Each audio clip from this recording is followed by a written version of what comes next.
If you weren't already aware, 2K25 has added a brand new era named after the greatest shooter of all time, Stephen Curry. It kicks us off the year Kevin Durant decided to shock the world and join the Warriors. However, in today's video, I'm stepping in. Instead of just denying KD's wish to go to Golden State, we're going to take it a step further and reset the NBA completely. Meaning, of course, it's entirely possible he could still remain a Warrior, but this time with a lot less help by his side.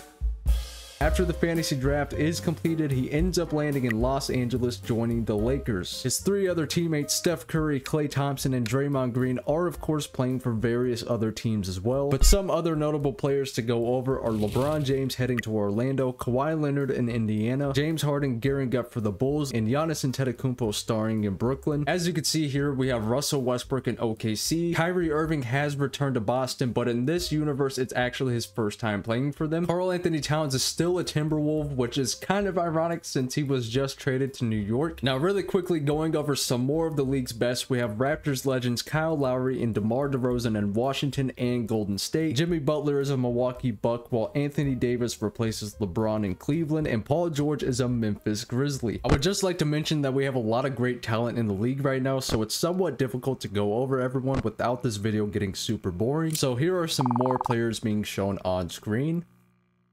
On top in the Eastern Conference at the All-Star break, it's the Miami Heat, Boston Celtics, and Cleveland Cavaliers. Bro, are you serious? Yeah. Isaiah Thomas is leading the best team in the league. They also have Evan Fournier, Maurice Harkless, Nikola Mirotic, and Jokic. You know what? Let's see how good he is. He's averaging 22.5 points, 7 assists. Yeah, that's pretty good. He's also a 92 overall right now. You know what? Let's have a look at Boston. They have the same record, but as we know, they have Kyrie. I don't believe I mentioned Dwight Howard is on this team. Clearly, by this point in his career, he's nowhere near his prime. What about the Cavs? I know they have Anthony Davis. Jay Crowder is back with Iman Shumpert. If I had to assume why they were so high at this point, I'm going to give credit to their defense. That's due to the fact that they have AD and Brook Lopez as their starting front court. The 4th-seeded Bulls are being led by James Harden. Right behind them is Giannis Antetokounmpo's Brooklyn Nets. I don't really remember who's on Detroit. It's actually Damian Lillard, Andre Iguodala. That seems like it's it, to be honest. I almost forgot to mention, but yes, as you can see by this footage, some of the players that were missing in the Steph Curry era are still featured in this video. So if you're a Blake Griffin fan like me, don't worry, we brought him and a couple of more players back. Since I went the extra mile in doing just that, you should definitely consider leaving me a like, as it does support the channel.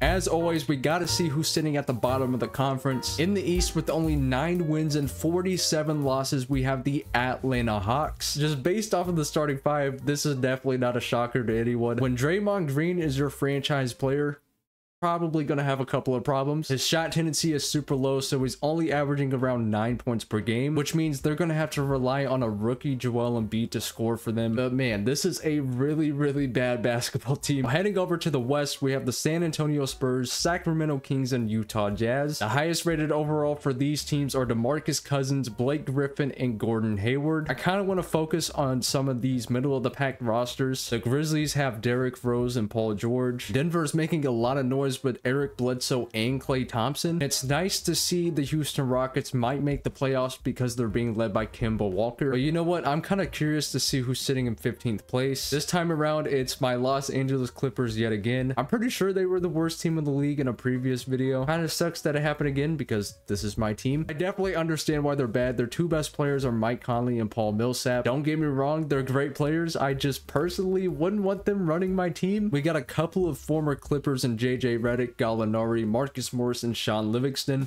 Oh man, Phoenix. Despite having a 99 overall Steph Curry, currently they're at 11th place in the East. I kind of forgot, but there's no play-in tournament because we're back in 2017. So in order to make the playoffs, they would have to jump ahead of at least 3 teams, 2 of which being Kevin Durant's Lakers and his former team in Golden State. At the end of the regular season, we have James Harden winning the MVP, Buddy Hield is Rookie of the Year, Tyreek Evans wins 6th man, Giannis is DPOY, Nikola Jokic wins Most Improved. But what about All-NBA First Team? Obviously, we have the MVP of the league, Russell Westbrook, who is still in OKC, almost averaged a 30-point triple-double. I believe this is the year he did that in real life, so I mean, he was pretty much the exact same player. KD of the Lakers was 3rd place in MVP voting. Actually, no, that's not correct. This is sorted by positions. I kind of forgot that this is how they used to do it. The 2 forwards we have here are KD and LeBron James. At the center spot, it's DeMarcus Cousins, who averaged 24 and pretty much 10 rebounds a game. The second team features DeMar, Steph Curry, Giannis, AD, and Nikola Jokic. Last but not least, we have all NBA third team with Kyrie Irving, Damian Lillard, Paul George, Jimmy Butler, and Karl Anthony Towns. Again, I am so sorry that they traded you. You definitely did not deserve that. Now, before we even simulate through the first round, I want to show you some of the league's best that aren't even going to get the chance to play for a championship. Up first in the West, we have Kawhi Leonard in Indiana. I really wanted to see him compete in this video, but because the team that was drafted around him,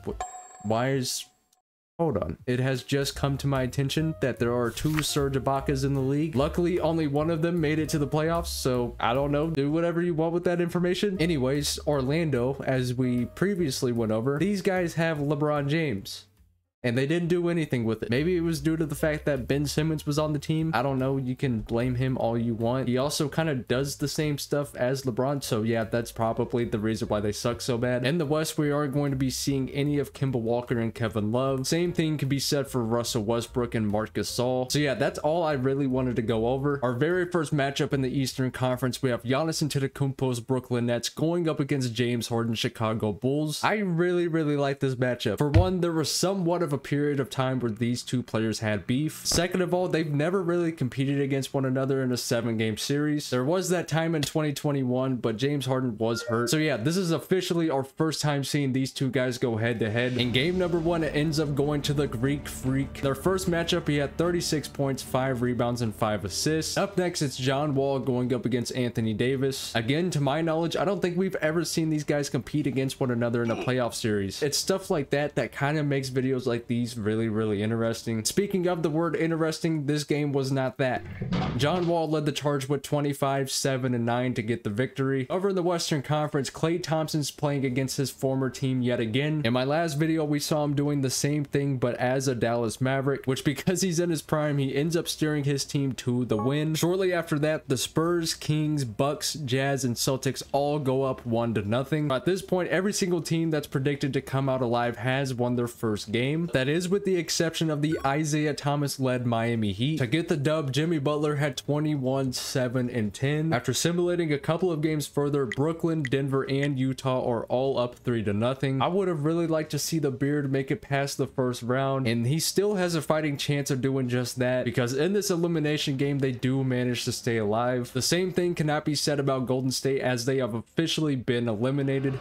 Alright, as you can see here, Utah is leading this game by 2 points. If the Lakers want to stay alive, you better start praying that they miss these free throws. So let's see it. The very first shot is good. What about the second? He puts it up and it rolls in and out. They're down by 3 points. Jeff Teague is bringing up the ball. He's going to pass it over to Lou Williams, who has to shoot a 3. He puts it up. It rolls in and out. And, well, just like that, these guys have officially been swept from the playoffs. Shortly being put out after them is the Pistons, Bucks, Wolves, and Kings. This means there are only 4 teams remaining in the first round. I highly doubt Harden and the Bulls are going to come down from a 3-0 deficit. Since this is a video game, there is a possibility, but the Nets were just too strong for them in the end. I'm not quite sure what the Cavs are doing right here. Time is running out. John Wall's just dribbling out the clock. They're up by 2 points. Why are they not fouling? I have no idea, but he puts up the layup and misses. There are 7/10 of a second remaining, so they have a chance to win the game. He passes it over to Reggie Jackson, who puts up the 3-point shot, and yeah, it's no good. But you know what? Our second round matchups are officially set. Over here in the West, we have Gordon Hayward versus Klay Thompson. Their first time meeting results in Utah winning by nearly 30 points. Now we have Kyrie Irving and Giannis Antetokounmpo. For sure going to be another great series. I don't think anyone would deny that, but ultimately it's the Greek Freak pulling away. Now it's Boogie Cousins meeting Paul George in the second round. I'm pretty biased towards PG, so in my heart I want the Grizzlies to win, but San Antonio has just been an absolute powerhouse so far. They definitely featured a lot of their talents tonight, winning by 12 points. Now we need to focus on the star-studded point guard matchup of John Wall and Isaiah Thomas. Yet again, after jumping in, we do have a close one. For some reason, the Miami Heat are refusing to foul John Wall. The clock is just going to tick down if this guy doesn't take a shot. I don't know what the game plan is right here. But yeah, anyway, he drives to the basket. He ends up getting sent to the free throw line. I might have to refrain from jumping into games if it's just going to keep doing this. In order to beat Miami, John Wall had 22 points, 10 rebounds, and 10 assists. So I don't waste your guys' time. I'm going to progress a little bit further. I'm going to simulate, I think, around 2 to 3 games. At this point in time, we have 3 series where the leading team's up 3-1. What about game number 5? There goes Utah, followed by Brooklyn and Miami. To close the series against Paul George, DeMarcus Cousins had 38, 10, and 6. We have 2 more all-time great point guards competing against one another, this time in the conference finals. Throughout game number 1, Toronto didn't show any signs of life. Looking at the box score, Kyrie had 37, 5, and 10. But hey, over in the West, we have Klay Thompson trying to lead his very own team to take down the 1 seed. It's going to be a very difficult task considering the fact you don't have Steph, KD, Draymond, Eric Bledsoe, Bobby Portis, Brandon Ingram. It's just going to have to do. I accidentally simulated throughout the entire game, but Denver won by 2 points. Currently, the Nuggets are up 3-0, while the Raptors are up only 2-1. To tie the series, Boston needs to come out on top. They only won by 5 points, but good thing their star player came up in the clutch. You could definitely say the same thing about the San Antonio Spurs, because Boogie pulled up feeling dangerous with 36.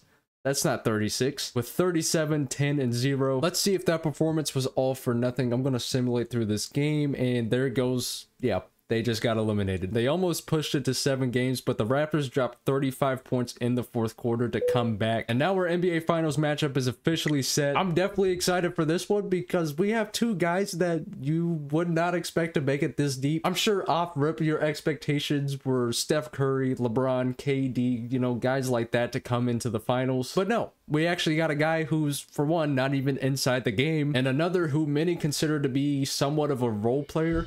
In game number 1, Denver does manage to get it done. The box score says John Wall and Aaron Gordon were playing really good, but clearly Eric Bledsoe and Brandon Ingram were playing even better. Also, something I find funny, both of these franchises at this point in time, they don't have any championships at all. So you might be able to imagine just how hungry these organizations are to win their first championship. As you can see here, the game is officially set in overtime. There's 15 seconds left. Eric Bledsoe's dribbling out the clock. There was a screen from Alex Lynn. Eric Bledsoe shoots a floater that rolls in and out. I don't know who just got the rebound right there, but they have 0.5 of a second remaining. I see John Wall running off of a screen to come get the basketball. They give it over to Kelly Oubre, who shoots the 3-point shot, and well, we have another overtime to go to. Klay Thompson's at the free throw line and he makes his very first shot. I don't really know if this was a 3-point play, or I'm assuming it's only 2, but anyway, let's see. He puts it up and it bounces in and out. Steven Adams gets the rebound and puts it back in. Oh my goodness, Toronto, who was their center? Who was that out on the floor? Oh dude, it was Miles Turner. That is so unfortunate. The game isn't over just yet, but now you're in a do or die situation where you for sure have to score. Here's John Wall. He's at the basket, shoots a little floater, it misses. So